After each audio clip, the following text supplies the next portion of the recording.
အားလုံးပဲမင်္ဂလာပါဒီနေ့တစ်ချက်ပို့ချမယ့်သင်ခန်းစာကတော့ Grade 7 New ရဲ့ English ဘာသာရဲ့ Unit 8က Lesson 3နဲ့4ပဲဖြစ်ပါတယ် Textbook ရဲ့ Page Number 76နဲ့78မှာတွေ့ရမှာဖြစ်ပါတယ် Lesson 3ကတော့ What were you doing ဆိုတာနဲ့ Lesson 4ကတော့ Once upon a time ဆိုပြီးတော့ရေးထားတာကိုတွေ့ရမှာဖြစ်ပါတယ် What were you doing ဆိုတာကိုတွေ့လိုက်တာနဲ့တို့တွေဟာ Lesson 3ဟာ past events တွေကိုပြောပြမယ်သင်ခန်းစာဖြစ်ပြီးတော့ lesson 4ကလည်း once upon a time ဆိုပြီးဟိုးတုန်းကအကြောင်းအရာတွေကိုပြောမယ်ဆိုတော့3ရော4ရောဒီ past events တွေကို past tense နဲ့ပြောပြသွားမယ်အကြောင်းအရာတွေပဲဖြစ်တယ်ဆိုတာကိုသိကြရမယ်နော် Okay lesson 3 what were you doing lesson 3မှာတို့တွေလေ့လာရမှာက talking about past events เนาะအတိတ်ကအဖြစ်အပျက်တွေ and past simple and past continuous เนาะ past simple နဲ့ past continuous ရဲ့ကွဲပြားပုံတွေဘယ်လိုသုံးနှုန်းလဲဆိုတာတွေကိုလေ့လာရမှာဖြစ်ပါတယ် So let's study past simple and past continuous so let's read number 1a read the following text Underline the verbs and write PS for the past simple and PC for the past continuous. The first one is done for you. ဒီမှာသူလုပ်ခိုင်းတာကဘာလဲဆိုရင် read the following text เนาะအောက်ပါစာပိုက်ကိုစာသားကိုဖတ်ပါ underline the verbs verb တွေကို underline လုပ်ပါ and write PS for the past simple and PC for the past continuous เนาะ PS เนาะ past simple အတွက်အတူက PS လို့ရေးရမယ် past continuous အတွက်ကတော့ PC လို့ရေးမယ်တဲ့အဲ့တော့သူကဘာလုပ်ခိုင်းလဲဆိုရင်underline the verbs နော် verbs တွေကို underline လုပ်ရမယ်ပြီးလို့ရှိရင်အဲ့ဒီ underline လုပ်ထားတဲ့ verbs တွေဟာ past simple နဲ့ရေးထားတာလား past continuous လားဆိုတာကိုခွဲပေးရမယ်ဒီမှာသားတို့သမီးတို့ဒီချေတခုတောင်းဆိုချင်တာကတော့ဒီချေဒီမှာ underline လုပ်မထားပါဘူးเนาะ verb တွေကိုဒီချေ underline လုပ်မထားတော့ဘဲနဲ့เนาะ PS လား PC လားဆိုတာကိုပဲခွဲပြီးတော့သူတို့ရဲ့အပေါ်မှာရေးပေးထားတယ်เนาะ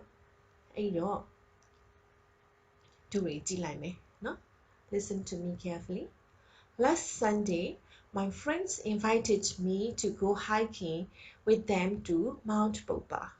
I had no experience of climbing a mountain, so I decided to join them. The sun was shining and everyone was talking and laughing as we started the climb. Suddenly, one of my friends shouted, "Look out!" because I was going towards a steep slope. I tried to stop, but unfortunately, I fell flat and my head hit against a huge stone. As a result, I got a lump on my head. What an unlucky holiday it was for me. เนาะအဲ့ဒီတော့ဒီ passage ကိုဖတ်လိုက်တဲ့အခါမှာတော့ကောင်လေးတယောက်ရဲ့เนาะအကြောင်းပေါ့เนาะသူက unlucky holiday ဖြစ်သွားတဲ့အကြောင်းလေးသူရေးထားတယ်เนาะ Last Sunday လွန်ခဲ့တဲ့တနင်္ဂနွေဆိုပြီးခဲ့တဲ့တနင်္ဂနွေက my friends invited meကျွန်တော်ရဲ့တငယ်ချင်းတွေကကျွန်တော်ကိုဖိတ်ခဲ့ပါတယ် to go hiking with them to Mount Popa เนาะပုပ္ပါတောင်ကိုသူတို့နဲ့တူတူတက်ဖို့ကျွန်တော်ကိုဖိတ်တယ်ဆိုကျွန်တော်ကိုခေါ်တယ်ပေါ့အဲ့ဒီမှာ invited invited invited เนาะ invite invite ကဖိတ်ခေါ်သည်လို့တို့ပထမအခန်းလေးမှာလေ့လာထားပြီးသားเนาะတော့ invited เนาะလေ့လာsorry ဖိတ်ခေါ်ခဲ့သည်เนาะအဲ့ဒီမှာpast simple နဲ့ရေးထားတယ်သူက verb to ရိုးပဲဖြစ်တဲ့အတွက် ps လို့သူကရေးပေးလိုက်တယ်နော် I had no experience of climbing a mountain နော်ကျွန်တော်မှာရှိတယ် no experience မရှိတဲ့အတွေ့အကြုံရှိရဆိုဘာပြောမလဲ I had no experience of climbing a mountain ကျွန်တော်မှာတောင်တက်တဲ့အတွေ့အကြုံမရှိဘူး so I decided to join them ဒါကြောင့်ကျွန်တော်သူတို့နဲ့အတူတူတောင်တက်ဖို့လက်ခံလိုက်တယ်ဆုံးဖြတ်လိုက်တယ် The sun was shining and everyone was talking and laughing as we started the climb The sun was shining နေကြီးကလည်းတာနေတယ် and everyone was talking and laughing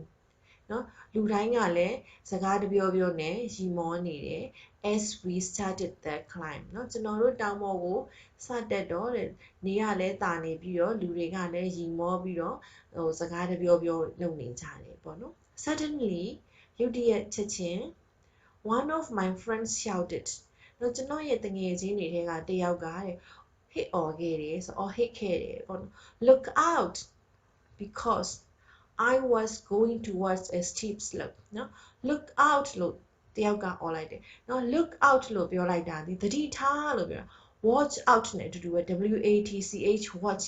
OUT out watch out နဲ့အတူတူပဲเนาะ तू က look out လို့ပြောလိုက်တော့ဟာအပြင်ကိုကြည့်ရမယ်ကျွန်တော် look ကြည့်ပါเนาะ out အပြင်ဆိုဟာအပြင်ကိုကြည့်ဆိုပြီးထွက်ကြည့်ဖို့မဟုတ်ဘူးเนาะသတိထားလို့ပြောတာ because ဘာကြောင့်လဲဆိုရင် I was going towards a steep slope เนาะကျွန်တော်ကဘာဖြစ်လဲစင်ကြေချောဆောက်ဆောက်ကြီးပေါ့နော်ဒီလမ်းအဆောင်ကြီးဆိုရင်လမ်းအဆောင်ကြီးပေါ့နော်ဒီစင်ကြေချောကြီးကိုကျွန်တော်ကဘာလုပ်နေလဲ steep ဆိုတာနော်နက်တာ slope ဆိုတာရှောဆောက်ပေါ့နော်စင်ကြေချောနော်အဲ့ဒီကိုတဲ့ကျွန်တော်ကသွားခြေဦးတဲ့မိနေပြီတဲ့ I tried to stop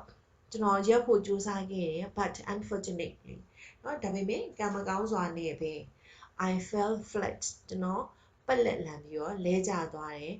and my head hit against a huge stone เนาะကျွန်တော်ရဲ့ခေါင်းဟာတဲ့ကြောက်တုံးအကြီးကြီးတုံးကိုဆောက်မိသွားတယ် hit as a result เนาะအဲ့ဒီတော့ဆိုရလက်ကတော့ဘာဖြစ်သွားလဲ I got a lump on my head ကျွန်တော်ခေါင်းမှာဘာဖြစ်သွားလဲဘူးထသွားတယ်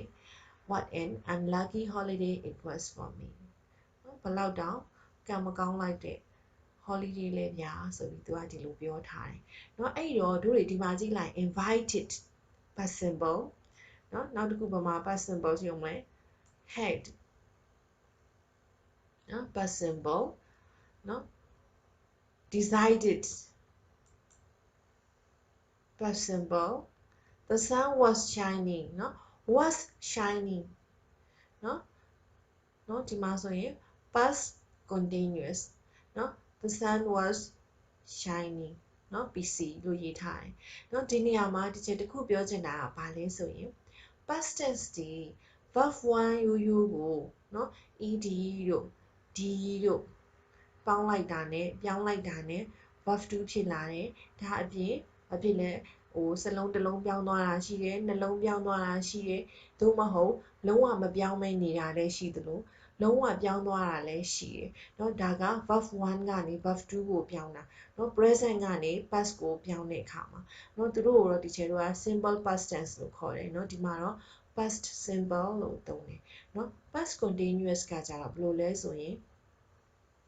တို့တွေ verb to be မှာ was နဲ့ were ကိုသုံးတယ် singular အတွက်ဆိုရင် was plural အတွက်ဆိုရင် were အဲ့ဒါနဲ့ continuous tense ကိုပေါင်းရေးထားတာ was were verb ing ပေါ့เนาะအဲ့ဒါမျိုးဆိုရင်เนาะ past continuous လို့ပြောတယ်အဲ့တော့ဒီမှာ the sun was shining เนาะ was ရဲ့ verb ing ရဲ့ရေးထားတယ် the sun ဒီတစ်ခုတည်းဖြစ်တဲ့အတွက် the sun ကိုဒီမှာတို့ was နဲ့သုံးထားတယ် the sun was shining and everyone was talking and laughing เนาะအဲ့မှာ everyone ဆိုတာလေလူတယောက်တိုင်းစီတိုင်းကိုပြောတာဖြစ်တဲ့အတွက်ဒီမှာ was နဲ့ပြောထားတယ် was talking and laughing เนาะစကားကလူတိုင်းကစကားတပြောပြောနဲ့ရီမောပြီးတော့သွားတယ်လို့ပြောတာเนาะ as we started the climb เนาะစပြီးတော့တက်တဲ့အခါမှာတဲ့လူတွေနေရလဲတာနေတယ်လူတွေကလည်းအကုန်လုံးကလည်းဘာဖြစ်လဲစကားတပြောပြောရီမောပြီးတော့သွားနေကြတယ်လို့ပြောတာเนาะအဲ့တော့ဒီမှာ was shining and was talking เนาะ was laughing ပေါ့เนาะအဲ့ဒါတွေဒီအကုန်လုံး past continuous တွေဖြစ်တယ်เนาะ suddenly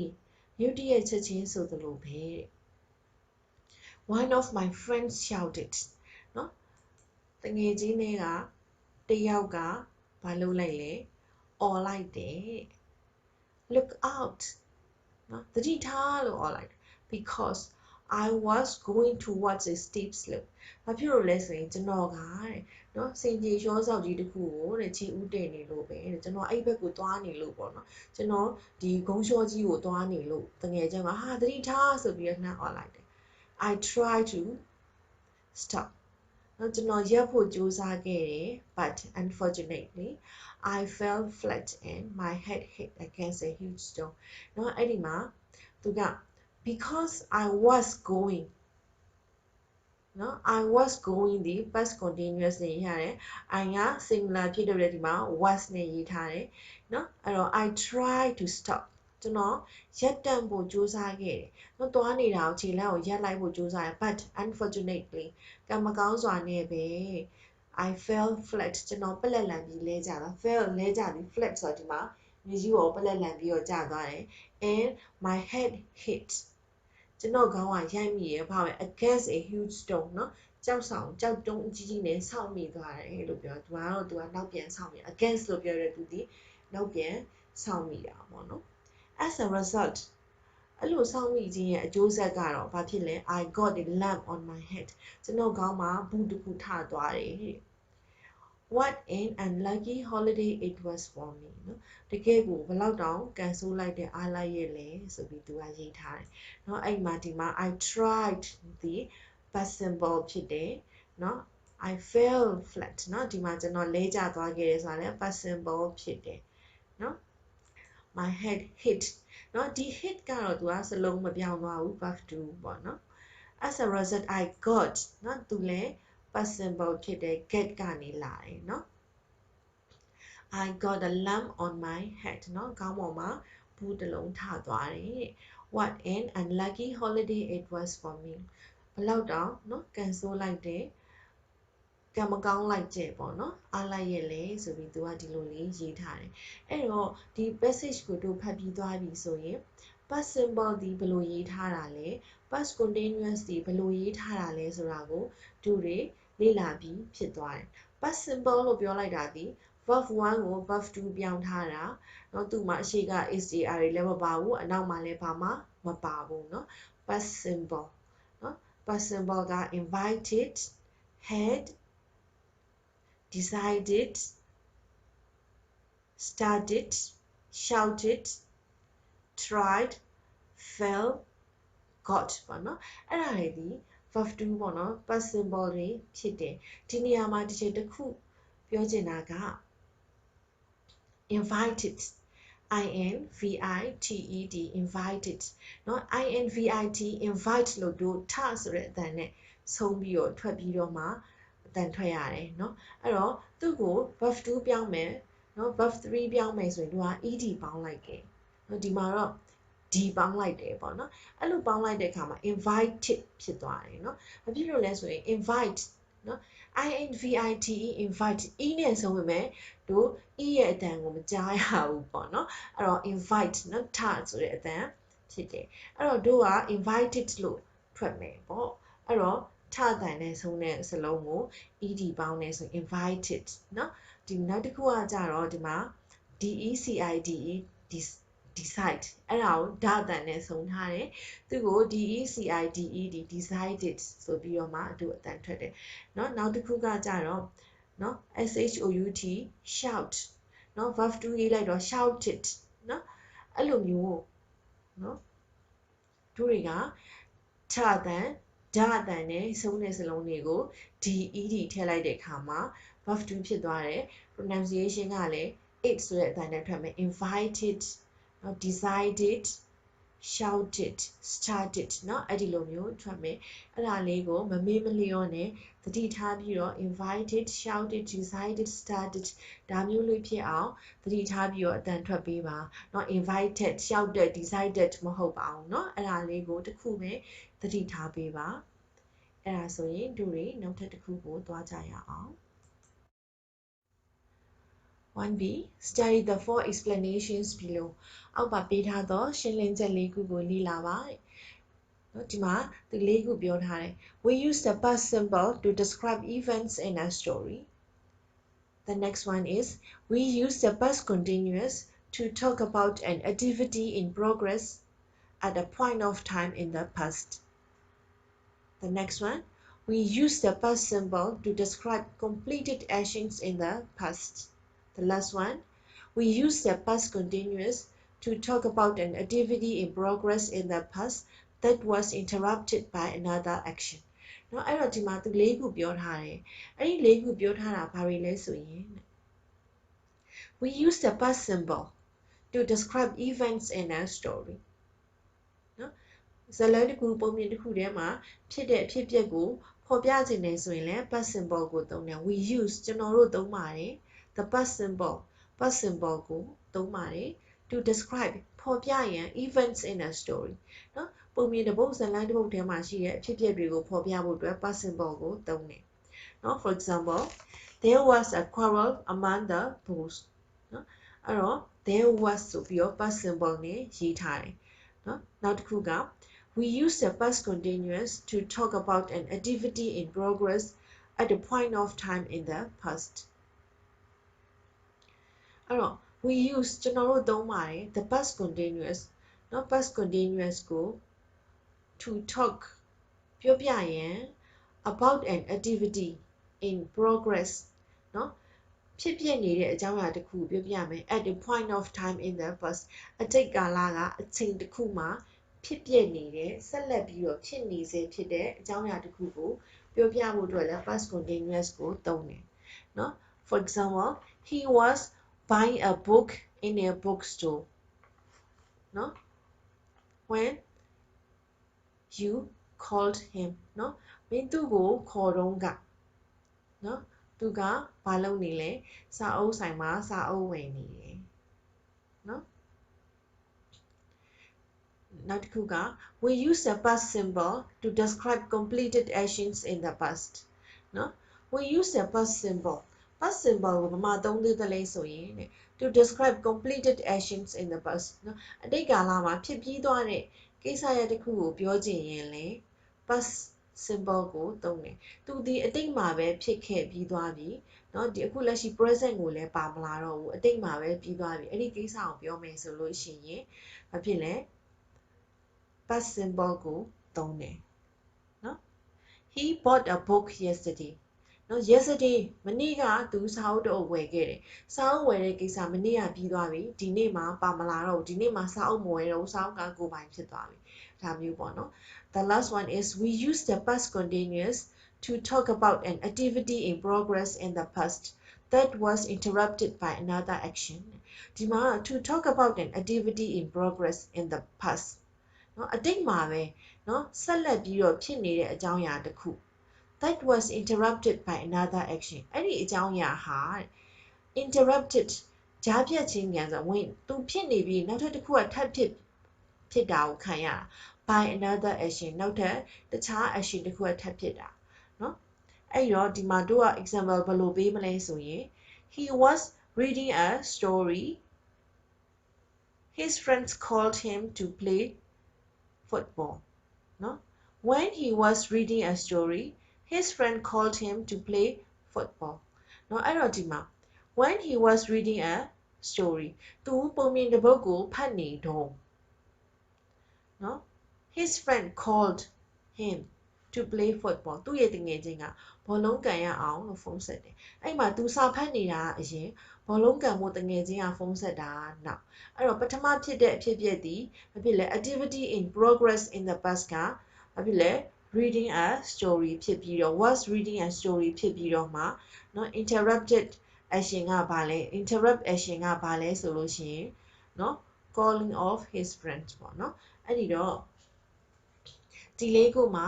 past symbol ဒီမှာနှစ်ခုရှင်းထားတာရှိတယ်သူကဘာလဲဆိုရင်ဟိုဇာတ်လမ်းတွေ story တွေထဲမှာဖြစ်နေတဲ့အကြောင်းအရာကိုဖော်ပြဖို့လဲသုံးတယ်သူတို့ကလည်းအတိတ်မှာပဲဖြစ်တာပဲတို့တွေပုံမြင်နေငယ်တော့ဆိုရင်နားထောင်ရတယ် once upon a time เนาะ once upon a ဟိုးရှိတုန်းကဆိုပြီးတော့เนาะဘယ်တော့မှဘာဖြစ်ခဲ့လဲဆိုဟိုးအတိတ်ကအကြောင်းအရာတွေကိုပြောတယ်เนาะအဲ့တော့ဘာဖြစ်တာပေါ့ဆိုတာမျိုးနေသူကเนาะဟို past symbol နဲ့သုံးပြီးတော့ပြောတယ် past symbol ကိုနောက်တစ်ခုပြောတာကဘာလဲဆိုရင် to describe completed actions in the past အတိတ်ကာလမှာဖြစ်ပျက်ပြီးသွားအကြောင်းအရာကိုပြောတယ်เนาะအဲ့အတိတ်မှာဖြစ်ခဲ့တဲ့အကြောင်းအရာဒီအခု present ကိုရောက်မလာတော့ဘူးပေါ့နော်သူ့ကိုလည်း past tense နဲ့ပဲသုံးတယ်เนาะ past tense မှာသတိထားမှာသူဒီ yesterday တို့ last week တို့ in 2009တို့ဒါမျိုးပေါ့နော်အချိန်အတိအကျပါတယ်ဆိုရင်သူ့ကိုသူက past tense ပဲရေးမယ် နော်အဲ့ဒါမျိုးပေါ့နော် past continuous ကကြတော့အတိတ်ကာလမှာအဲ့ဒီအချိန်တစ်ခုကဖြစ်ပျက်နေတဲ့အကြောင်းအရာကိုပြောတာဒါပေမဲ့အဲ့ဒီတုန်းကတော့အဲ့ဒီအကြောင်းအရာဖြစ်ပျက်နေခဲ့တာပဲဒါပေမဲ့အခုတော့မဟုတ်တော့ဘူးပေါ့နော်အဲ့လိုမျိုးကိုပြောမယ်ဆိုရင်လည်း past continuous ကိုသုံးတယ်နော်နောက်တစ်ခုကဘာလဲဆိုရင်အတိတ်မှာပဲဖြစ်ပျက်တဲ့အကြောင်းအရာအဖြစ်အပျက်ကနှစ်ခုရှိတယ်အဲ့ဒီနှစ်ခုမှာပထမဖြစ်တဲ့အဖြစ်အပျက်ကို past continuous နဲ့ရေးပြီးတော့နောက်ဖြစ်တဲ့အဖြစ်အပျက်ကို past tense နဲ့ရေးတယ်နော်ဥပမာဒီကျတို့ငငယ်တုန်းက3တန်းတုန်းကထမင်းစားရင်သွားကြိုးတယ်ဆိုတာမျိုးပြောခြင်းတယ်နော် when I was having my lunch I lost my tooth เนาะအဲ့ဒါဆိုလို့ရှိရင်ကျွန်တော်နော်ထမင်းစားနေတော့ကသွားကြိုးသွားတယ်လို့ပြောချင်တာထမင်းစားတာအရင်ထမင်းစားနေနေတော့ကလုဆိုကြိုးသွားပြီးတော့ဘိုက်ထဲကိုမြူချမိသွားတာမျိုးပေါ့နော်အဲ့ဒါမျိုးဆိုလို့ရှိရင်ထမင်းစားတာကို past continuous နဲ့ရေးတယ်သွားကြိုးတာကို past simple နဲ့ရေးတယ်เนาะအဲ့ဒါဆိုရင် past simple နဲ့ past continuous ကိုဘယ်လိုသုံးရမလဲဆိုတာကိုတို့တွေနားလည်လောက်ပြီလို့ထင်ပါတယ်เนาะSo number 2ရောက်သွားပြီเนาะ 2A read the dialogues เนาะဒီစကားပြောတွေကိုဖတ်ပါတဲ့ A B C D E F ဆိုပြီးတော့ပေးထားတယ်เนาะ A ကမေးတယ် B ကဖြေတယ် C ကမေးတယ် D ကဖြေတယ် E ကမေးတယ် F ကဖြေတယ်เนาะတို့တွေကြည့်ရအောင် A က Did you go swimming yesterday မနေ့ကရေသွားကူးသလားတဲ့ဆိုရေကူးသွားခဲ့သလားလို့မေးတာ No I didn't ဟင်းမသွားခဲ့ဘူး My mom didn't allow me to go swimming I went to the gym เนาะအဲ့တော့မသွားဘူးအမေကရေပေးမကူဘူးရေကူးမသွားခိုင်းဘူးဒါကြောင့်ဘာဖြစ်လဲ I went to the gym เนาะအကစားခန်းမကိုပဲသွားတယ်เนาะအဲ့တော့ No I didn't did you go swimming yesterday เนาะဒီမှာ do does did နဲ့မေးထားတယ်ဆိုရင်တို့ yes no နဲ့ဖြေမယ်ဒီမိဂုံဒီစလုံးကိုပဲပြန်ကောက်မယ် No I didn't My mom didn't allow me to go swimming เนาะကျွန်တော်ရဲ့အမေကခွင့်မပြုခဲ့ဘူးဘသူကိုလဲကျွန်တော်ကို to go swimming ရေကူးသွားရန်ဒီမှာ go swimming ဒီရေကူးသွားသည်လို့ပဲရေเนาะအဲ့တော့ I went to the gym เนาะအားကစားအခန်းမကိုပဲသွားတယ်เนาะအဲ့တော့ဒီမှာဆိုလို့ရှိရင် number C ကိုသွားရအောင် What was he doing when the traffic lights turned red เนาะမီးပွိုင့်မီးမီသွားတော့တဲ့ What was he doing သူဘာလုပ်နေခဲ့သလဲ What was he doing when the traffic lights turned red เนาะမီးပွိုင့်ကမီးနေသွားတဲ့အခါမှာတဲ့เนาะသူကတဲ့ဘာလုပ်နေခဲ့သလဲ He was not looking at the traffic lights သူကမီးပွိုင့်ကိုကြည့်မနေခဲ့ဘူးတဲ့ He was talking on the phone เนาะသူကဖုန်းပြောနေခဲ့တာเนาะအဲ့တော့ဒီမှာ talking on the phone ဆိုတာလေးတစ်ချက်ကြည့်မယ်เนาะ talking on the talk on the phone เนาะဖုန်းပြောနေတယ်ဆိုတာကို talk on the phone ဆိုတာ ਨੇ သုံးတယ်เนาะဟို speaking မှာလေအဲ့ဒါလေးကိုတစ်ချက်မှတ်ထားပေးပါအဲ့တော့ဒီမှာက he was not looking at the traffic lights เนาะဒီမှာလဲဘာဖြစ်လဲ past continuous နဲ့ရေးတယ် was talking on the phone เนาะသူလဲ past continuous နဲ့ရေးတယ်ဘာဖြစ်လို့လဲဆိုရင်သူကအဲ့ဒီနှစ်ခုဒီတပြိုင်တည်းလုပ်နေတာမို့လို့เนาะ not looking เนาะ at the traffic lights မီးပွိုင့်ကိုလည်းမကြည့်ဘူးเนาะ talking on the phone ဖုန်းလည်းပြောနေအဲ့ဒီနှစ်ခုဒီတစ်ချိန်တည်းလုပ်တာအဲ့ဒါကြောင့်မို့လို့ဒီနေရာမှာဟိုပထမကဘယ်ဟာဖြစ်နေတာလဲเนาะ interrupt ကဘယ်သူကလုပ်တာလဲဆိုတော့တို့ပြောစရာမလိုဘူးသူဒီ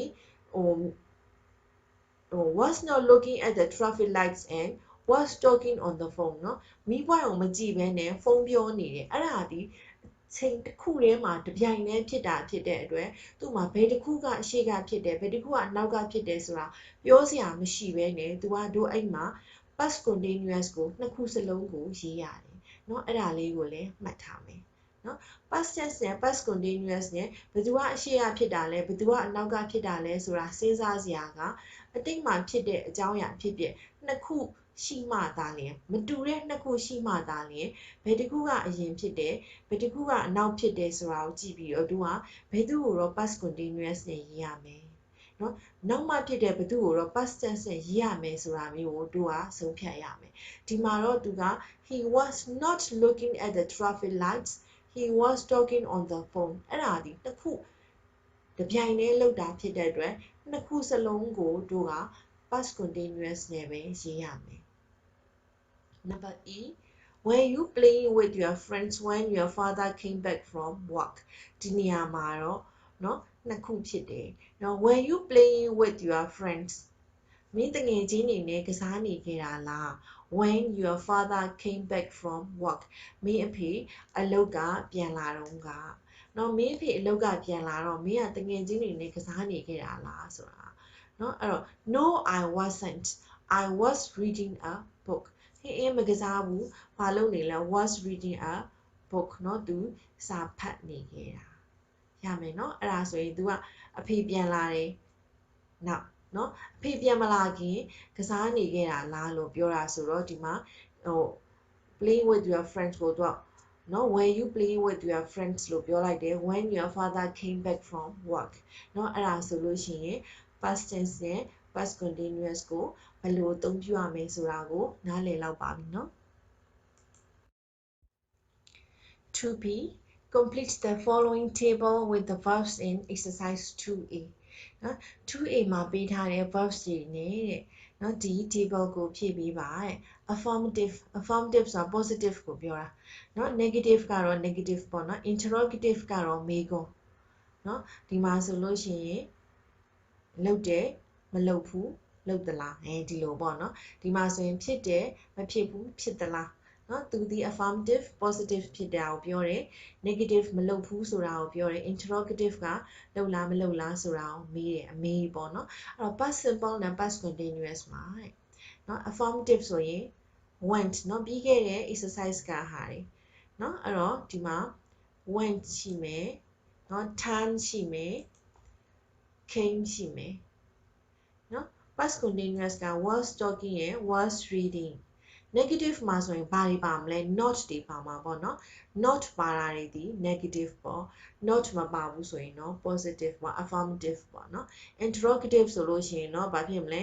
เนาะမေးခွန်းပုံစံနဲ့ရေးထားမယ်ပေါ့เนาะဒီမှာ negative က didn't allow เนาะ was not looking เนาะ interrogative က did you go ねဒီမှာ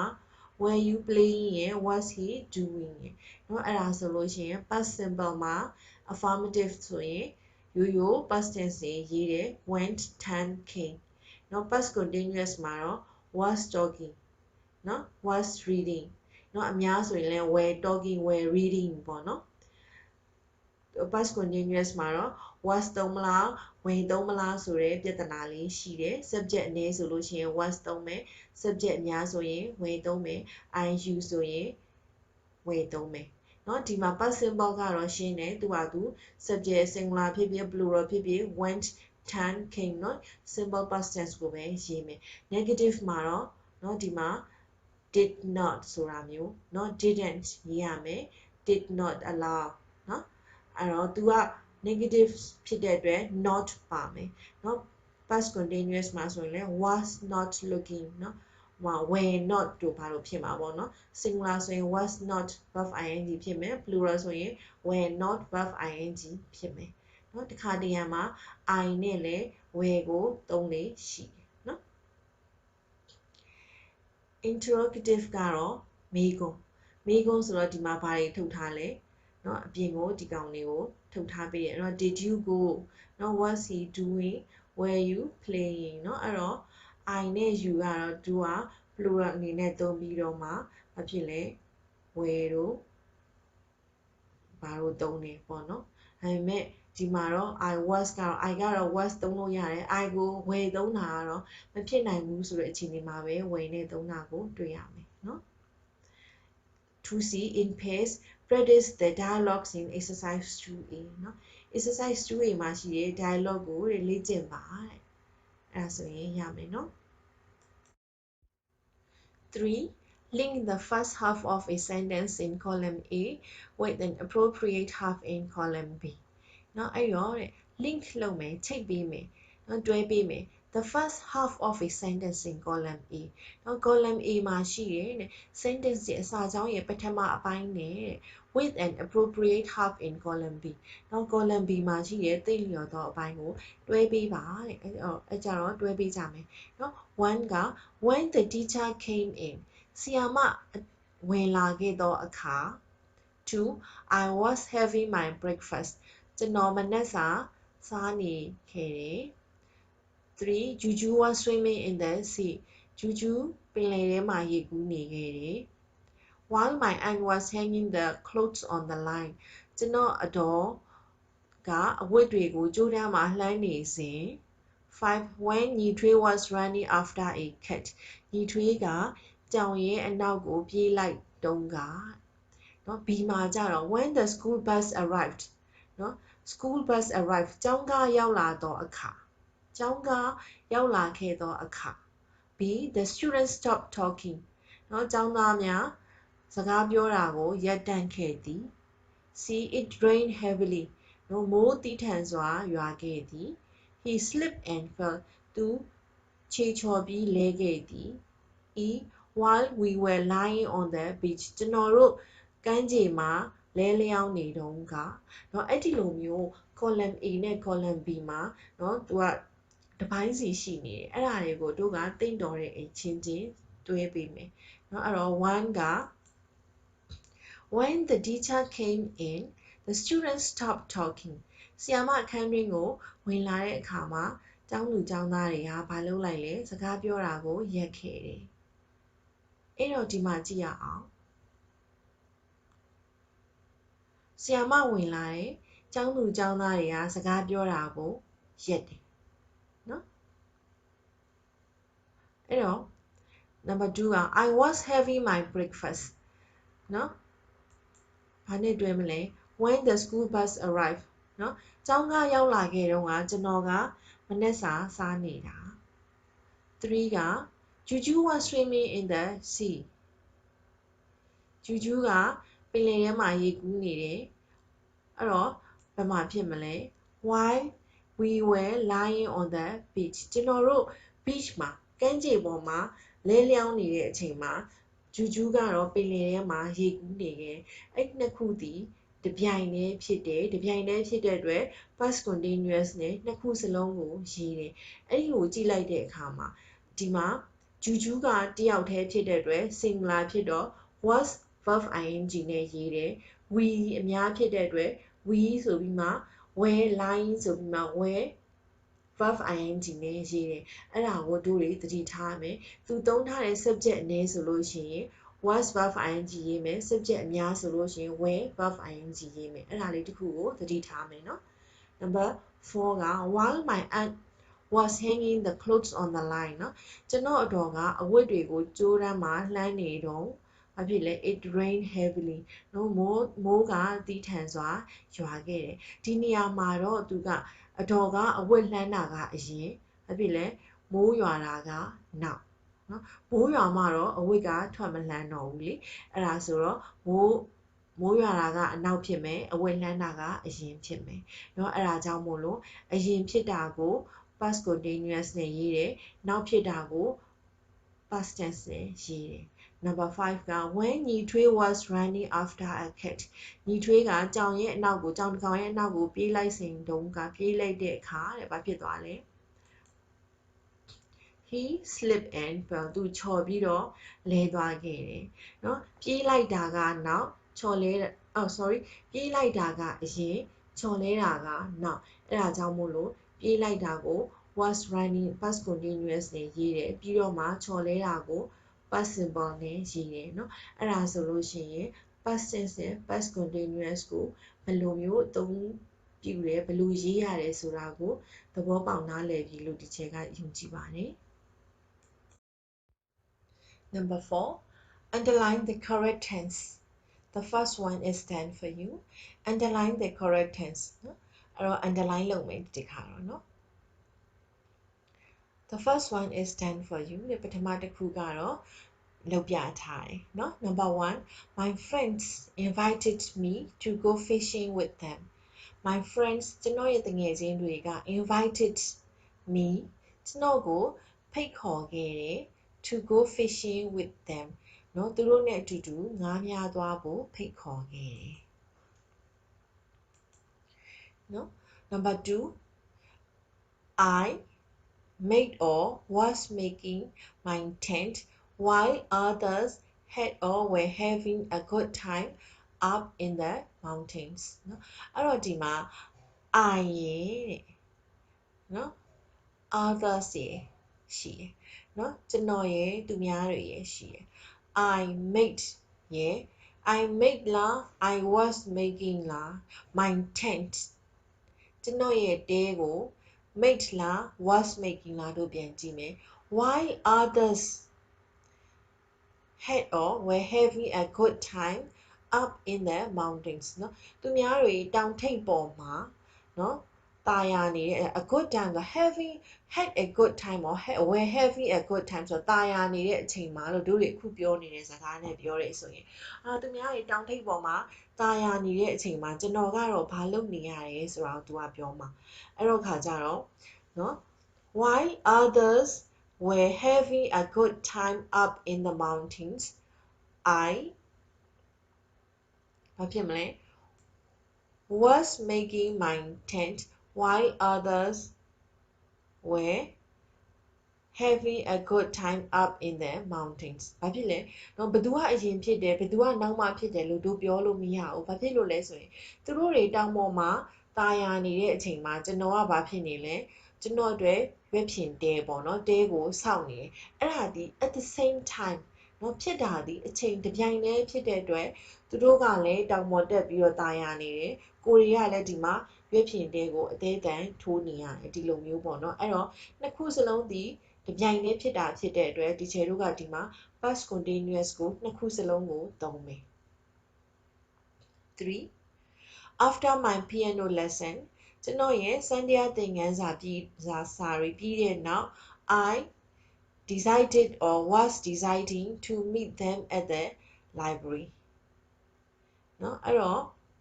သူတို့ကိုကျွန်တော် library မှာတွေ့မယ်เนาะ after my piano lesson piano lesson ပြီးသွားရင်သူတို့ကိုကျွန်တော် library မှာတွေ့မယ်เนาะအဲ့ဒါကို decide လား was deciding လား I decided to meet them at the library เนาะအဲ့တော့တို့ကဒီမှာ decided ကို line တာမယ်เนาะဒါပေမဲ့လို့သူက after လို့ပြောတယ်เนาะ after my piano lesson เนาะ piano lesson ပြီးသွားရင်เนาะသူတို့ကို library မှာတွေ့ဖို့ကျွန်တော်ဆုံးဖြတ်ခဲ့တယ်ဆိုတော့ after my piano lesson I decided to meet them at the library เนาะ number 4 อ่ะ the wind blew or was blowing and the trees เนาะ sway or were swaying in the wind เนาะthe wind blew or was blowing เนาะအဲ့တော့ဒီမှာလေတိုက်တာကိုပြောတယ်เนาะလေတိုက်တာ blew လား was blowing လား past simple လား past continuous လား and the trees သစ်ပင်တွေကဘာဖြစ်လဲ sway ရိမ့်ရိုင်တယ်เนาะရိမ့်တာပေါ့เนาะ sway ဆိုဟိုဘက်ဒီဘက်ရိမ့်တာเนาะ sway လား were swaying ဒါ in the wind เนาะလေထဲမှာသစ်ပင်တွေကရိမ့်နေတယ်အဲ့ဒါကိုဘယ်လိုရေးမလဲเนาะလေတိုက်တာနဲ့သစ်ပင်တွေရိမ့်တာတပြိုင်တည်းဖြစ်မလားလေကတစ်ခါတိုက်လိုက်သစ်ပင်ကတစ်ခါရိမ့်လိုက်လေကတစ်ခါတိုက်လိုက်သစ်ပင်ကတစ်ခါရိမ့်လိုက်ဖြစ်မလားသူတွေစဉ်းစားမယ်အဲ့တော့လေတိုက်တဲ့သစ်ပင်ရိမ့်တယ်အဲ့ဒါဒီဘာဖြစ်ရမလဲဆိုလို့ရှိရင် occurring at the same time เนาะအချိန်တစ်ခုတည်းမှာတပြိုင်တည်းဖြစ်မယ်အဲ့ဒါဆိုရင်တို့ဘယ်လိုရေးမလဲ the wind was blowing and the trees were swaying in the wind เนาะအဲ့တော့လေကလည်းတိုက်နေခဲ့တယ်သစ်ပင်တွေကလည်းဘာဖြစ်လဲလေနဲ့အတူရိမ့်ရွက်နေခဲ့တယ်လို့ပြောချင်တာဟုတ်ပြီเนาะ number 5 I fell asleep ကျွန်တော်အိပ်ပျော်သွားခဲ့တယ် while I watch or was watching TV အဲ့ဒီနေရာမှာတော့အဖြစ်အပျက်ကနှစ်ခုဖြစ်ပြီး I fell asleep เนาะအိပ်ပျော်သွားတာတစ်ခုနောက်တစ်ခုက while I was watching TV เนาะ TV ကြည့်တာတစ်ခုเนาะအဲ့တော့ TV ကြည့်တာကအရင် TV ကြည့်ရင်းနဲ့မှအိပ်ပျော်သွားတာသူကကြတော့အဲ့တော့နောက်ဖြစ်တဲ့ဟာဒီ past simple နဲ့ရေးပြီးတော့ပထမဖြစ်တာကို past continuous နဲ့ရေးတယ်အဲ့ဒါကြောင့်မို့လို့ I fell asleep while I was watching TV เนาะအဲ့တော့1 to 5ကိုတချို့ပြန်ဖတ်ကြည့်မယ် My friends invited me to go fishing with them เนาะ ကျွန်တော်တငယ်ချင်းတွေကကျွန်တော်ကိုသူတို့နဲ့အတူတူငားများသွားဖို့ဖိတ်ခဲ့တယ်။နော်ဖိတ်ပြီးသွားပြီ။နော်ဖိတ်ခဲ့ပြီးသွားပြီ။နော်ဥပမာမနေ့ကဖိတ်တာပဲဖြစ်ဖြစ်ဒီနေ့မနေ့ကဖြစ်တာဖိတ်တာပဲဖြစ်ဖြစ်လွန်ခဲ့သောတစ်နာရီကဖိတ်တာပဲဖြစ်ဖြစ်ဖိတ်ခေါ်တဲ့ကိစ္စကပြီးသွားပြီအတိတ်မှာဖြစ်ပြီးသွားခဲ့ပြီအလုံးပြီးဆုံးသွားပြီအတိတ်မှာကလေးကအပြီးဖိတ်ပြီးသွားပြီဖြစ်တဲ့သူ့ကို past simple နဲ့ရေးတယ်။ Number 2ကတော့ I was making my tent while others were having a good time up in the mountain เนาะအဲ့တော့ဒီမှာเนาะသူများတွေတောင်ထိပ်ပေါ်မှာတောင်ပေါ်မှာတာယာနေတဲ့အချိန်မှာကျွန်တော်ကဘာလုပ်နေလဲကျွန်တော်ရဲ့ရွက်ဖြင်တဲကိုစောင့်နေခဲ့တယ်เนาะအဲ့ဒါကသူတို့တောင်ပေါ်မှာတာယာနေတဲ့အချိန်နဲ့ကိုရွက်ဖြင်တဲစောင့်တဲ့အချိန်ဒီတပြိုင်တည်းတစ်ထပ်တည်းကြတဲ့အတွက်နှစ်ခုစလုံးကို past continuous နဲ့ရေးလိုက်တယ်Number 3 after my piano lesson I decided to meet them at the library เนาะကျွန်တော်သူတို့ကို library မှာတွေ့ဖို့ဆုံးဖြတ်ခဲ့တယ်เนาะဘယ်တော့လဲကျွန်တော်ရဲ့ piano lesson ပြီးတဲ့အခါเนาะအဲ့ဒါဆိုရင် Number 4 the wind was blowing and the trees were swaying in the wind เนาะလေကလည်းထိတ်ခတ်နေခဲ့တယ်သစ်ပင်တွေကလည်းလေနဲ့အတူရင်းလွယ်နေခဲ့တယ်လို့ပြောတာဟုတ်ပြီနော်တော်ကြာလေကတစ်ခါတိုက်လိုက်သစ်ပင်ကတစ်ခါရင်းလိုက်သစ်ပင်ကပြန်ထောင်လိုက်လေကတစ်ခါတိုက်လိုက်မဟုတ်ဘူးလေအတိုက်တာနဲ့သစ်ပင်ရင်းတာဒီတပြိုင်တည်းဖြစ်တာမို့လို့အဖြစ်ပြက်နှစ်ခုစလုံးကို past continuous နဲ့ရေးတယ်နော် Number 5 I fell asleep while I was watching TV အဲ့နေရာမှာ fell asleep အိပ်ပျော်သွားတာတခု TV ကြည့်တာတခုဖြစ်ပျက်ကနှစ်ခုဖြစ်တယ်အဲ့နှစ်ခုဖြစ်တဲ့နေရာမှာ TV ကအရင်ကြည့်တာ TV ကြည့်ပြီးတော့မှသူအိပ်ပျော်သွားတာအဲ့ဒါကြောင့်မို့လို့เนาะI fell asleep while I was watching TV လို့သူကရေးလိုက်တယ်အဲ့ဒါဆိုရင် number 4ကိုရမယ်เนาะ Number 5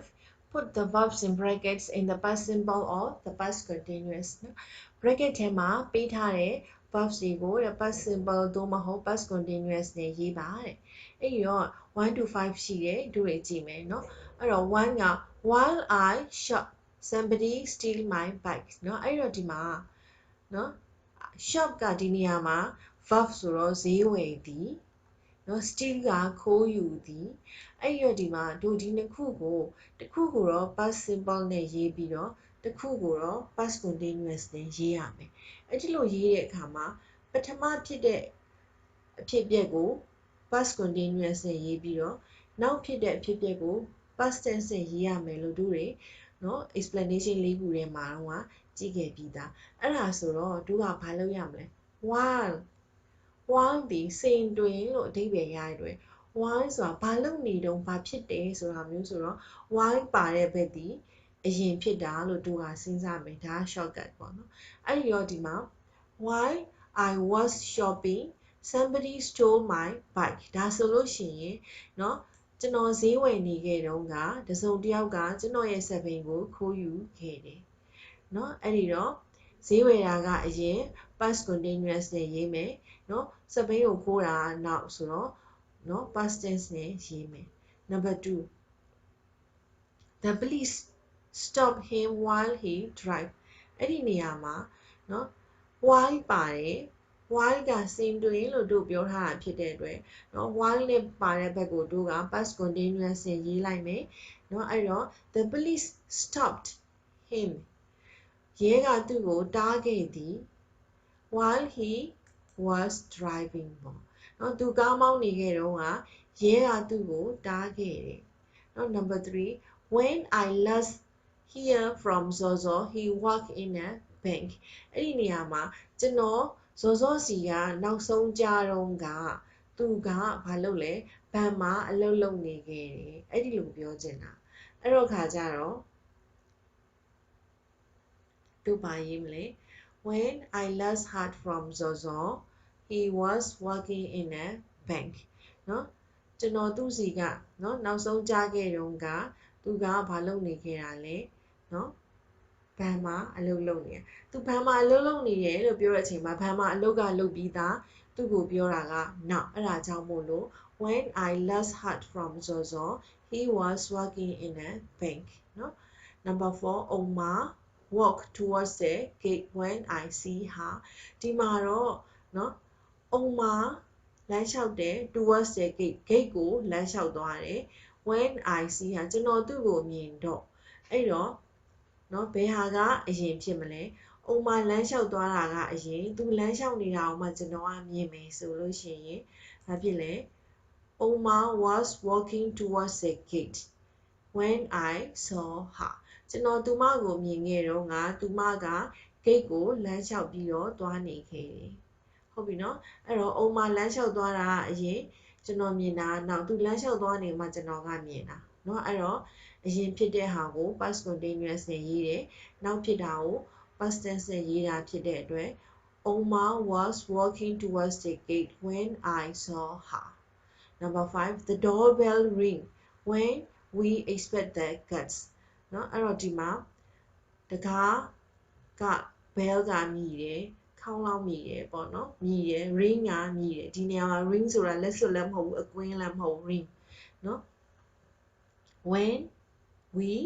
expect the guests ကျွန်တော်တို့เนาะ expect မျှော်လင့်တဲ့ the guests เนาะဧည့်သည်မျှော်နေတဲ့အချိန်မှာเนาะဘာဖြစ်လာလဲတကားဘဲတန်ကမြည်လာဒီမှာ ring ကအတန်မြည်တယ်เนาะ ring ကဖုန်းလာတာကိုလည်း ring လို့ခေါ်တာပဲเนาะအဲ့ဒီတော့ the doorbell ဒီမှာဖုန်းလာမယ်ဖုန်းကမြည်လာမယ် when we expect the guests เนาะကျွန်တော်တို့ဧည့်သည်ကိုမျှော်နေတာကအရင်တကားမြည်လာတာကနောက်เนาะအဲ့တော့ the doorbell rang when we were expecting the guests ကျွန်တော်တို့ဧည့်သည်မျှော်နေခဲ့တုန်းကဘာဖြစ်နေလဲတကားbell ကတကားခေါင်းလောင်းကမြည်လာခဲ့တယ်เนาะအဲ့ဒါဆိုလို့ရှိရင်ရမယ်เนาะတို့တွေနောက်တစ်ခုသွားကြမယ် when the ကဲဒါဆိုရင်တို့ practice လုပ်အောင် column A နဲ့ column B เนาะအဲ့တော့တို့က column A တွေကယူပြီးတော့မေးမယ် column B ကယူပြီးတော့ဖြေမယ်เนาะအဲ့ဒီတော့ What were you doing when it was raining yesterday မနေ့ကမိုးရွာနေတုန်းကမင်းဘာလုပ်နေခဲ့တာလဲဆိုတော့တို့ပြန်ဖြေမယ် I was playing football What were you doing when it was raining yesterday I was playing football เนาะအဲ့တော့ဒီမှာ teacher ကအယောင်တူတာလေးတွေနဲ့ပဲပေးထားတယ်เนาะ line နေနဲ့သွားရင်ရှုပ်သွားမှာဆိုလို့เนาะအဲ့တော့ number 2 What were you doing while your brother was doing the dishes I was drying them เนาะမင်းရဲ့အကိုကပကံနေစင်းနေတော့မင်းဘာလုပ်လဲကျွန်တော်ဒါတွေကို6အောင်တုတ်တယ်ပေါ့နော် number 3 What were you doing when the teacher entered အဲ့တော့ဆရာမဝင်လာတော့မင်းဘာလုပ်မလဲ I was cleaning the whiteboard เนาะဆရာမဝင်လာတော့အခါကျွန်တော် blackboard ကိုတန့်ရှင်းရေးလုပ်နေတယ် number 4 What were you doing at 6 a.m. this morning ဒီနေ့မနက်6နာရီကမင်းဘာလုပ်နေခဲ့သလဲဆိုရင် I was having breakfast ကျွန်တော်မနက်စာစားနေခဲ့တယ်เนาะ the last one is What were you doing while they were singing သူတို့သချင်းဆိုနေတော့မှမင်းဘာလုပ်နေခဲ့သလဲဆိုရင် I was playing a guitar เนาะ I was playing the guitar เนาะဒီမှာကျွန်တော်ကတော့ guitar တီးနေခဲ့တယ်ကဲအဲ့ဒါဆိုလို့ရှိရင်ဒီချိန်ကဒီမှာဟိုဖြေရမေးအမေးနဲ့အဖြေကိုเนาะကာလာတူတာလေးတွေနဲ့လုပ်ပြီးထားတယ်အဲ့တို့တွေတစ်ခေါက်ပြန်ဖတ်ကြည့်မယ်เนาะ What were you doing when it was raining yesterday I was playing football What were you doing while your brother was doing the dishes I was drying them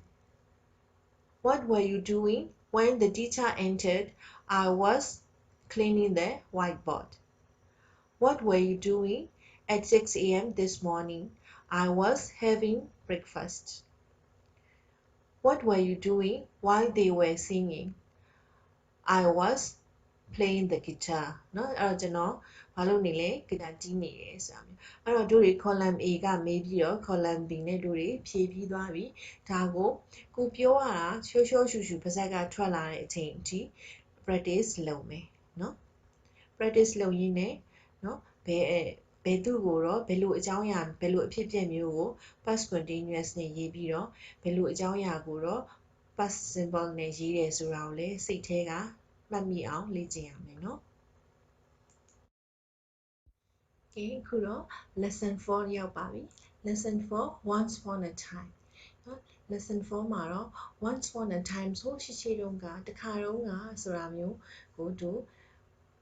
လေ့လာရမှာဖြစ်ပါတယ်အဲ့ဒါကတော့เนาะ once upon a time ဆိုတာ story တွေဇာတ်လမ်းတွေမှာတို့တွေသုံးလေရှိတယ်ဟိုးရှိတုန်းကတို့ long ago တို့ once upon a time เนาะဒါတွေကပုံမြင်နေမှာတို့တွေမြင်နေကြကြားနေကြစကားလုံးတွေဖြစ်ပါတယ်ဒီမှာဆိုရင် lesson 4 မှာဆိုရင်တို့ are writing a story เนาะပုံမြင်ရေးတာရယ် using linking words to join the sequence or events เนาะအဖြစ်အပျက်လေးတွေကိုအစဉ်လိုက်ပြန်ပြီးတော့ဆင်တဲ့အခါမှာအသုံးပြုမဲ့ linking words တွေเนาะဆက်ရမယ့်စကားလုံးလေးတွေကိုတို့ကလေ့လာရမယ် So let's look at the picture there's a tiger and 3 bulls เนาะ 1A က in pace เนาะအတွဲလိုက်เนาะ describe the picture เนาะပုံကိုဒီမှာဆော့ဆော့တို့ကြည့်လိုက်တဲ့ပုံကိုတဲ့ဖော်ပြမယ်သရုပ်ဖော်မယ် by answering the following questions เนาะအောက်ပါပေးထားတဲ့မေးခွန်းတွေကိုဖြေခြင်းအပြင်ဒီပုံကဘယ်လိုပုံဖြစ်မလဲဆိုတာကိုပြပြရအောင်ပေါ့เนาะဒီမှာ answer the questions လုပ်မယ်เนาะအဲ့တော့ဒီမှာ 1 what animals do you see in the picture เนาะအဲ့တော့ I see a tiger and 3 bulls in the picture where were they were in a field I think ပေါ့နော် 3 က what was the tiger doing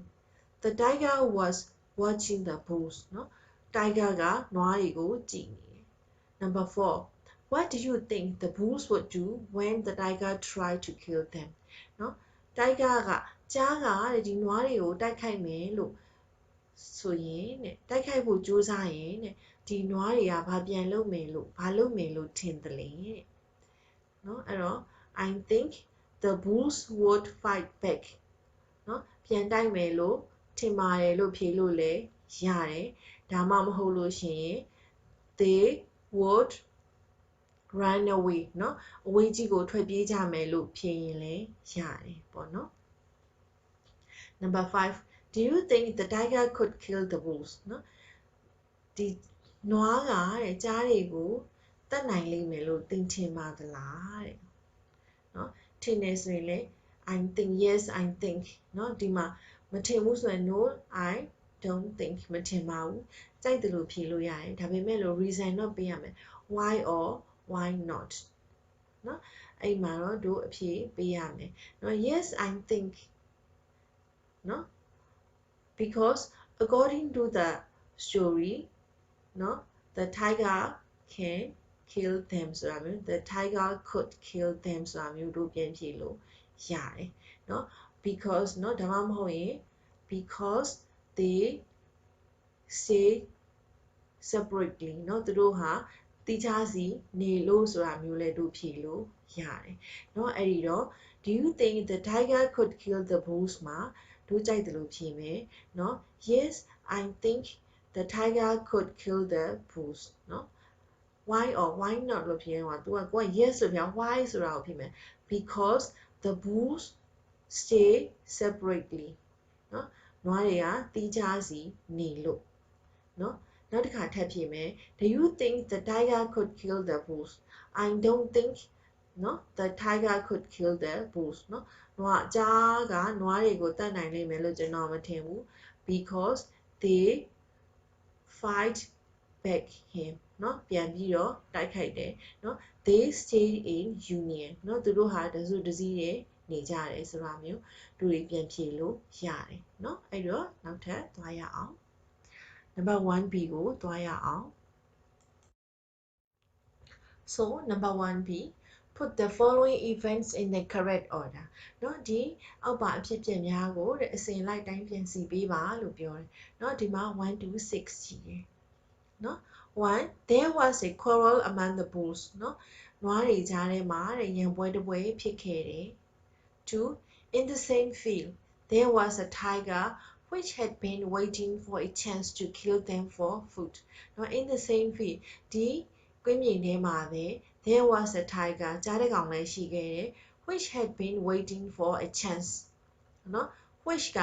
ဒီနွားကိုပြောတာဒီ tiger had been waiting for a chance နော်နွားသည်နော်အခွင့်အရေးတစ်ခုကိုစောင့်နေခဲ့တယ် to kill them for food ဒီ them ကကြတော့ the bulls ကိုပြောတာနော်ဒီနွားတွေကိုပြော to kill them for food နော်ဒီနွားတွေကိုသူတို့တတ်စားခြင်းလို့သူ့ရဲ့အစားအသောက်တွေသူတတ်ခြင်းလို့အခွင့်ကောင်းကိုအခွင့်အရေးကိုစောင့်နေတဲ့ကြားပေါ့နော်အဲ့ကြားရှိတယ်လို့သူကပြောထားတယ် number 3 there were 3 bulls grazing in a field together in peace and safety เนาะ there were 3 bulls เนาะနွား3ကောင်ရှိတယ် grazing in a field together in peace and safety เนาะအဲ့ဒီကွင်းထဲမှာလုံခြုံစိတ်ချစွာเนาะလုံခြုံငြိမ်းချမ်းစွာစားနေကြတယ်နွား3ကောင်ရှိတယ် number 4 it was easy for the tiger to kill them one at a time เนาะ it was easy for the tiger เนาะအဲ့ဒါကြားအတွက်တော့တိတ်ပြီးတော့လွယ်ပါတယ် to kill them ဒီ them ကဒီ bulls တွေကိုပြောတာเนาะ one at a time เนาะတစ်ချိန်ကိုတစ်ကောင်တတ်ဖို့ဟာတဲ့ကြားအတွက်တော့အရန်လွယ်ပါတယ်5 they started to live separately เนาะသူတို့ဟာတီးခြားစီနေဖို့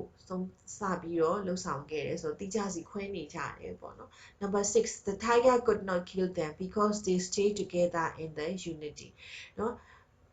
ကြားက could not kill them သူတို့ကိုမတိုက်ခိုက်နိုင်ဘူး because they stay together in unity သူတို့ဟာเนาะအတူတကွစုပေါင်းပြီးတော့နေထိုင်ခဲ့တဲ့အတွက်ကြားကသူတို့ကိုမတတ်နိုင်တော့ဘူးလို့ပြောထားတယ်အဲ့တော့တို့က order အတိုင်းသွားမယ် correct order เนาะဘယ်သူကအရင်စဖြစ်မလဲเนาะ1ပေါ့နော် there were 3 bulls grazing in a field together in peace and safety เนาะအဲ့ဒါကအရင်ဖြစ်မယ်နောက်တစ်ခုကဘာဖြစ်မလဲဆိုရင်เนาะ in the same field there was a tiger which had been waiting for a chance to kill them for food เนาะသူတို့ကိုအစားတောက်ရင်အလုံးငါတတ်ဖို့အတွက်စောင့်နေတယ်အခွင့်အရေးကိုစောင့်နေတယ်ကြားတစ်ကောင်လည်းရှိတယ်เนาะနောက်တစ်ခုကဘာဖြစ်မလဲ The tiger could not kill them because they stayed together in unity เนาะကြားကသူတို့ကိုမတတ်နိုင်ဘာဖြစ်လို့လဲသူတို့သုံးကောင်အတူတကွစုပေါင်းနေထိုင်ကြတဲ့အတွက်ကြားကမတတ်နိုင်ဘူးเนาะအဲ့တော့မှဘာဖြစ်လာလဲဆိုတော့ဘာဖြစ်လာမလဲ There was a quarrel among the bulls เนาะနွားရဲ့ကြားထဲမှာရံပွဲတစ်ပွဲဖြစ်ခဲ့တယ်เนาะအဲ့ဒါပြီးတော့သူတို့ရံပွဲဖြစ်ပြီးသွားပြီဆိုတော့ဘာလုပ်မလဲ they started to live separately သူတို့ကအချင်းချင်းမခေါ်ဘူးဆိုတော့တူတူမနေတော့ဘူးနေကဟိုနားမှာနေငါဒီနားမှာနေဆိုပြီးတော့ခွဲကြတယ်တို့တွေကြောင်းမှလိုပဲဒီခါလေကြာရင်ခုံပေါ်မှာလိုင်းကြီးတာပြီးတော့ဒီဘက်ကိုမကြော်လာနဲ့ဆိုပြီးတော့ဟိုရန်ဖြစ်ကြတယ်လို့မျိုးပေါ့နော်အဲ့လိုမျိုးတွေသူတို့ရန်ဖြစ်ကြတယ်နောက်ပြီးတော့အဲ့လိုခွဲပြီးတော့နေထိုင်ကြတယ်เนาะအဲ့လိုဖြစ်သွားတဲ့အခါမှာဘာဖြစ်လာသလဲเนาะIt was easy for the tiger to kill them one at a time เนาะအဲ့လိုခွဲပြီးနေလိုက်တဲ့အခါမှာကြားကသူတို့ကိုတစ်ချိန်မှာတစ်ကောင်တတ်ဖို့လွယ်ကူသွားတယ်เนาะအဲ့တော့ဒီမှာဆိုရင်အစဉ်လိုက်တိုင်းဒီချိန်က correct order အတိုင်းပြန်ပြီးဖတ်ပြရမယ်ဆိုလို့ရှိရင်เนาะ There were 3 bulls grazing in the field together in peace and safety. In the same field, there was a tiger which had been waiting for a chance to kill them for food. The tiger could not kill them because they stayed together in unity. There was a quarrel among the bulls. They started to live separately. It was easy for the tiger to kill them one at a time. เนาะဒါဟာ correct order of the story ပေါ့နော်အဲ့တော့တို့တွေเนาะ 1C ကိုသွားမယ်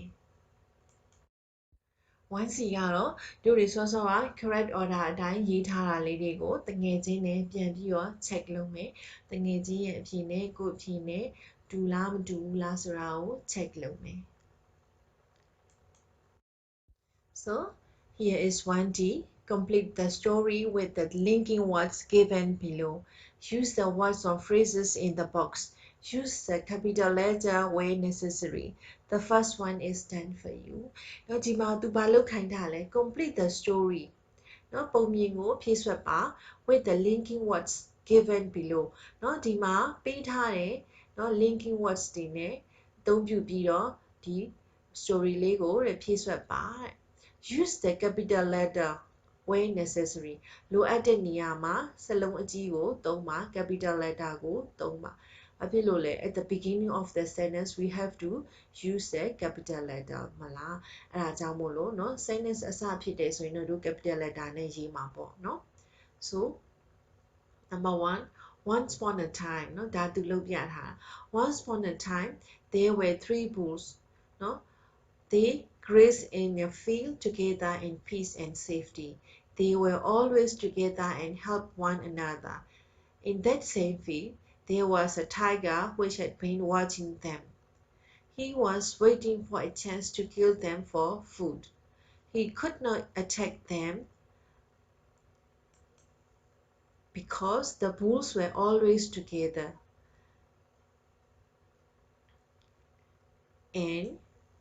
they helped each other to drive him off เนาะအဲ့တော့ဒီမှာကြည့်တဲ့အခါမှာ and after because but therefore once upon a time เนาะဒါလေးကိုကြည့်ဒီ linking words တွေကိုတို့ကြည့်လိုက်တဲ့အခါမှာเนาะပထမဆုံးသုံးထားတာ once upon a time ဟိုးတစ်ခါတုန်းကလို့ပြောတယ်เนาะအဲ့တော့ once upon a time ဆိုတာတို့ဟိုးတစ်ခါတုန်းကလို့ပြောလို့ရတယ်เนาะ and ဆိုပြီးတော့ and ဆိုတာနောက်ပေါ့နော် after အဲ့ဒီနောက် because ဘာကြောင့်လဲဆိုရင် but ဒါပေမဲ့သို့တော့ therefore ကထို့ကြောင့်เนาะအဲ့ဒါမျိုးလေးဖြစ်တဲ့အတွက်တို့ကသိလျော်တဲ့နေရာမှာဒါတွေကိုသုံးပြီးတော့ပြောမယ်အဲ့တော့ဒီမှာဒီချိန်က1 2 3ကိုဖြည့်ပြီးသွားပြီ1ကတော့အစကတည်းကလုပ်ပြီးထားတာပေါ့နော်အဲ့တော့တို့တွေဒါကိုဖတ်ကြည့်မယ် once upon a time there were three bulls they grazed in a field together in peace and safety They were always together and helped one another. In that same field, there was a tiger which had been watching them. He was waiting for a chance to kill them for food. He could not attack them because the bulls were always together and helped each other to drive him off. เนาะအဲ့တော့ဒီမှာလူစီလျော်တဲ့ linking words တွေကိုသုံးလိုက်တယ်เนาะကြံတဲ့ခါတွေကိုဆက်ကြည့်မယ်เนาะNumber 4 number 4က the tiger could not keep away from that field เนาะကြားကအဲ့ဒီကွင်းမြင်ကနေအဝေးကိုတဲ့သွားမနေနိုင်ဘူးเนาะဘာကြောင့်လဲ but the tiger could not keep away from that field เนาะကြားကဒီကွင်းမြင်ကနေသူဝေးဝေးမသွားနိုင်ဘူး he hoped there could be a chance of killing the bulls เนาะသူကဒီနွားတွေကိုတတ်နိုင်မဲ့အခွင့်အရေးတစ်ခုခုတော့ပေါ်လာမှာပဲဆိုပြီးတော့သူကမျှော်လင့်နေခဲ့တယ် One day the bulls had a quarrel เนาะရန်ပွဲဖြစ်ကြတယ် and after the quarrel เนาะရန်ပွဲပြီးတဲ့နောက် they started to live separately သူတို့ဟာတိကျစီနေထိုင်ဖို့စပြီးတော့လုပ်ကြတယ်ဆိုတော့စပြီးတော့တိကျနေထိုင်လိုက်တယ်ပေါ့နော် as far away from one another as they could get เนาะတယောက်နဲ့တယောက်တကောင်နဲ့တကောင်เนาะအနီးအနားမြောက်တဲ့နေရာမျိုးအထိသူတို့ဟာခွဲပြီးတော့နေလိုက်ကြတယ်အဲ့တော့ဘာဖြစ်မလဲ therefore it was easy for the tiger to kill them one at a time เนาะအဲ့တော့အဲ့ဒီလိုတကောင်နဲ့တကောင်ဝေးဝေးလန်လန်နေပြီးတော့เนาะခွဲနေလိုက်တဲ့အခါကျတော့ဘာဖြစ်သွားလဲခွဲနေလိုက်တယ် therefore ထို့ကြောင့်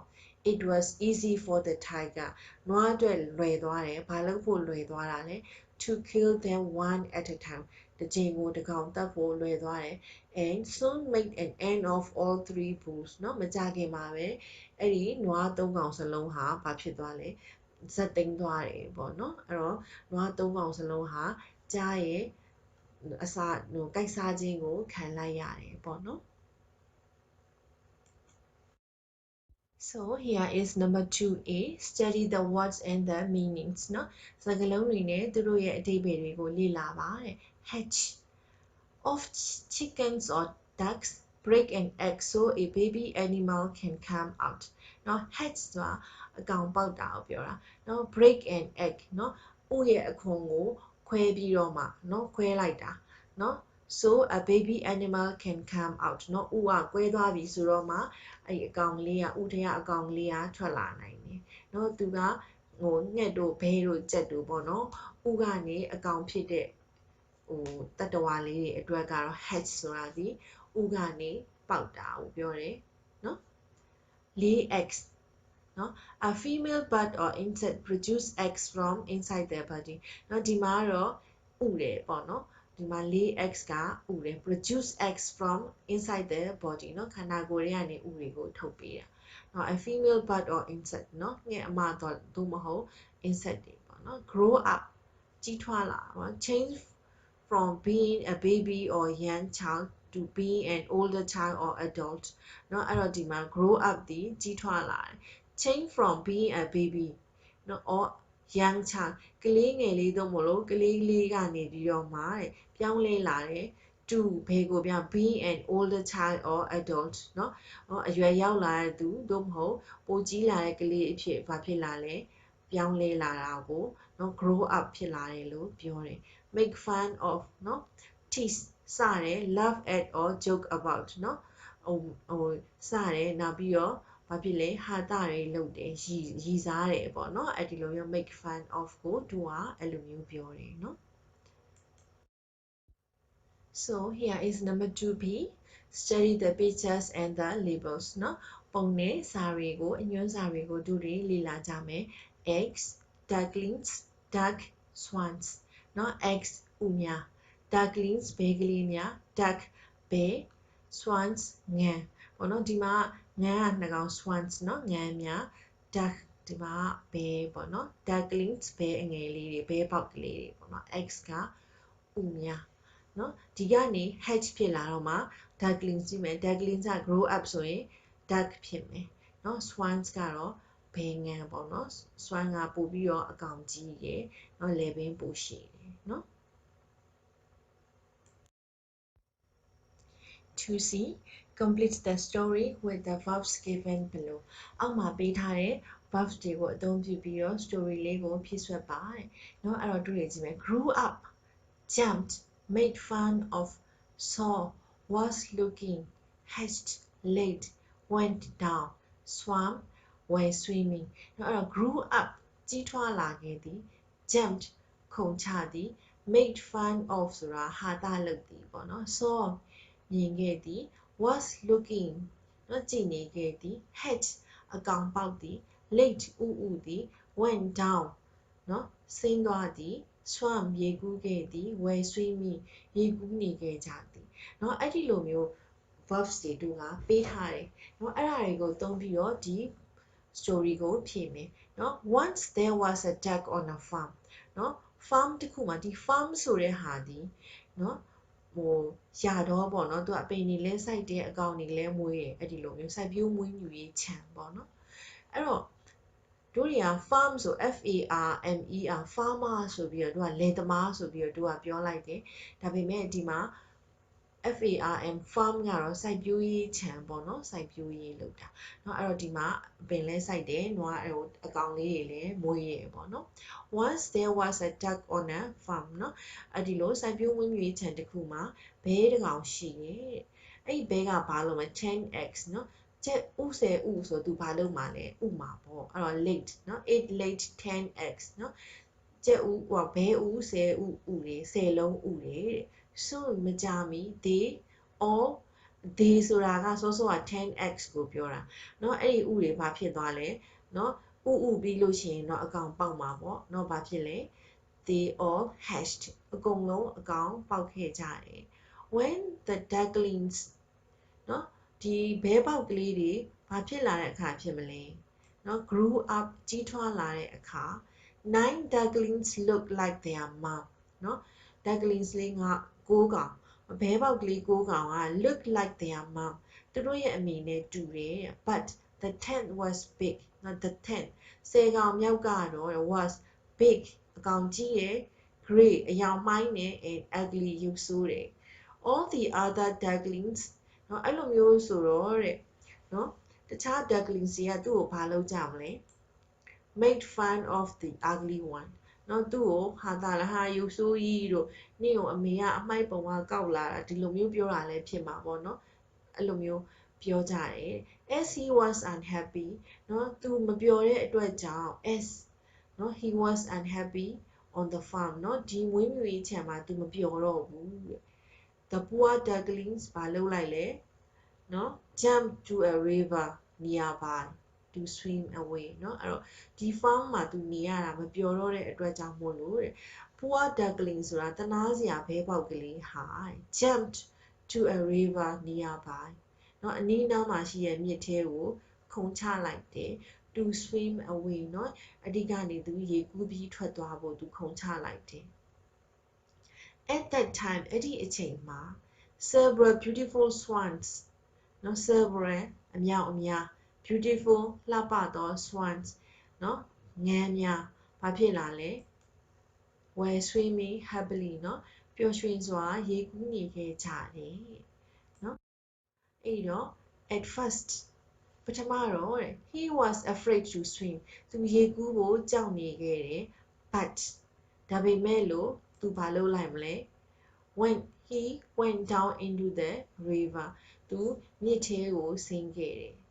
နော်အဲ့ဒီတော့ when he saw his reflection in the water နော်ရေထဲမှာသူ့ရဲ့ရောင်ပြန်သူ့ရဲ့အရိပ်ကိုသူတွေးလိုက်တဲ့အခါမှာ